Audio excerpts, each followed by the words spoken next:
On peut semer de l'amour, des projets, des graines d'infini. On peut semer de la joie, la distribuer aux quatre vents ou la confier précieusement de main à main.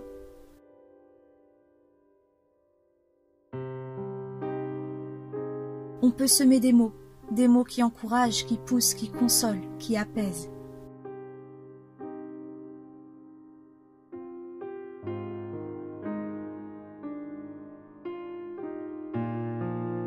On peut semer des idées, des éclats de possibles, des semences invisibles.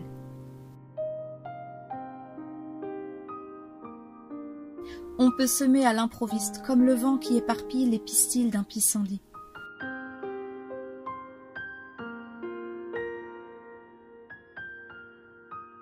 On peut semer le cœur léger, l'âme dansante, le regard pétillant.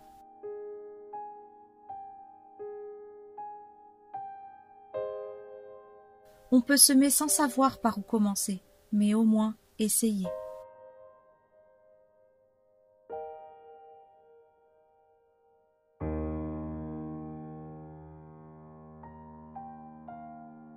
Mais on peut aussi semer dans les larmes, dans la durée, dans la douleur, persévérer et espérer que les corbeaux n'auront pas volé toutes les graines, ni les ronces étouffer les jeunes pousses, et prier pour que le soleil et la pluie acceptent leur tour de garde.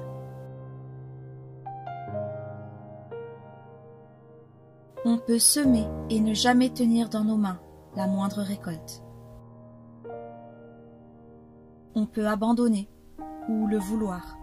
Lever le poing au ciel et pleurer sur le temps passé, le temps donné pour l'éternité, la force disparue et les rêves piétinés. Mais on peut aussi croire qu'au moins une graine a germé, quelque part, qu'on a fait notre part et que le reste ne dépend pas de nous.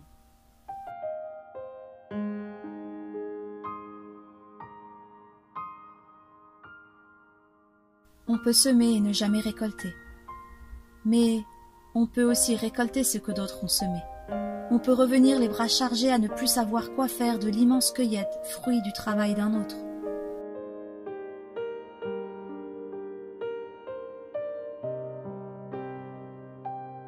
Alors, on se réjouit pour celui ou celle qui récoltera les prémices de ce que l'on a nous-mêmes planté.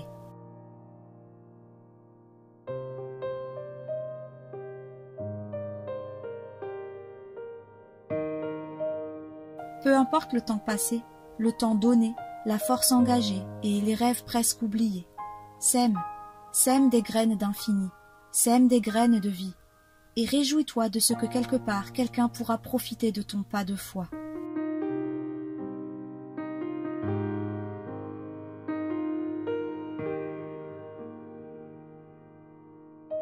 Réjouis-toi parce qu'une forêt peut renaître suite à une seule graine. Réjouis-toi parce qu'en quelques années, le désert peut refleurir à partir d'une seule semence.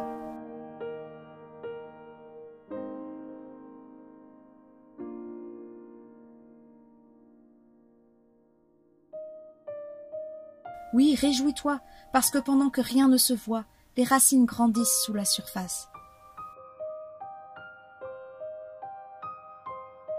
Alors sème et récolte ce que tu trouves à récolter. Et offre-le à ton tour au monde.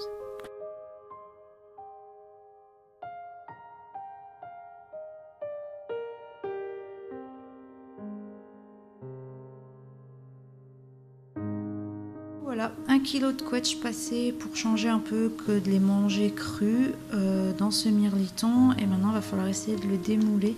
Dedans, il y a quoi? Il y a des œufs, il y a un peu de farine, de la poudre. Normalement, c'est de la poudre d'amande, j'en avais pas. J'ai mis de la poudre de noisette, du sucre et puis du beurre. Et j'ai bien sûr dénoyauté les quetch. Dans l'assiette, il s'est démoulé super facilement. Maintenant, je vais le remettre là-dessus, dans une assiette totalement alsacienne. Voilà. Trop fière. Moi qui n'aime pas cuisiner, depuis que je suis ici, comme je cuisine presque plus puisqu'il y a un cuisinier, je teste des trucs et du coup le plaisir de cuisiner revient. On va se régaler. Nous avons des fleurs jaunes pour du bouillon blanc. Je sais pas comment s'appelle la fleur en fait. On récupère les fleurs sur des du plants. blanc.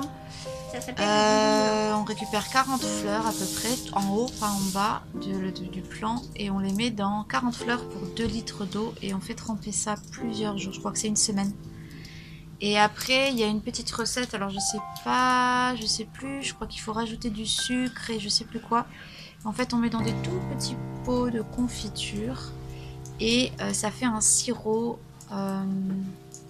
pour la toux et tout ce qui est maladie ORL, mal de gorge, mal aux oreilles. Voilà, dès les premiers symptômes, on prend ça et en fait, en 2-3 jours, tout le temps va. Apparemment, c'est super efficace. Et par contre, on met dans des petits pots, tout simplement parce que une fois que c'est ouvert, en fait, ça périme rapidement. Ça peut pas se conserver longtemps. Donc voilà, je sais pas si j'aurai l'occasion de vous montrer l'étape suivante, mais je vais essayer d'y penser. Nous revoici une semaine après. Donc on a récupéré l'eau dans laquelle il y avait des fleurs et on l'a mise dans une casserole à bouillir avec du sucre. Donc les dosages, c'est 1 kg de sucre pour 1 litre d'eau. Et ensuite on attend que ça s'épaississe un petit peu. Et c'est tout, pas d'agar-agar, pas de gélatine, rien du tout. Et on met dans des pots, normalement il faudrait mettre dans des pots encore plus petits. Parce qu'une fois que c'est ouvert, ça se conserve pas très longtemps. On peut le conserver au frigo. Donc voilà le bouillon blanc. Et donc un sirop pour la toux naturel. Qui en plus a bon goût. Et Janae, elle voulait le boire en sirop, comme du sirop normal, c'est-à-dire comme du sirop de menthe. Donc voilà. Ceci est un trou alsacien. Comme le trou normand, avec... Poli, s'il te plaît. On a dit que c'était quoi? C'était une boule de Mirabelle, de glace à la Mirabelle. Donc moi c'est du jus de pomme pétillant parce que j'aime pas l'alcool. C'est quoi l'alcool sinon? C'est pour rappeler qu'elle boit pas d'alcool. C'est du crément, non? C'est du crément? Parce que l'alcool c'est mauvais pour la santé. Sorbet à la Mirabelle de Lorraine. Ça se laisse boire. Arrosé au crément d'Alsace. C'est ça. Regardez mon beau, ça vient du Maroc. Gravé à mon nom, il y a un petit aimant derrière. Moi aussi, c'est un truc à la Tu sais que tu vas te retrouver sur YouTube, ça te gêne pas? Non. Bah tant pis pour toi, t'avais capable de taper l'incruste. C'est pas grave. Steph aussi, il a le sien.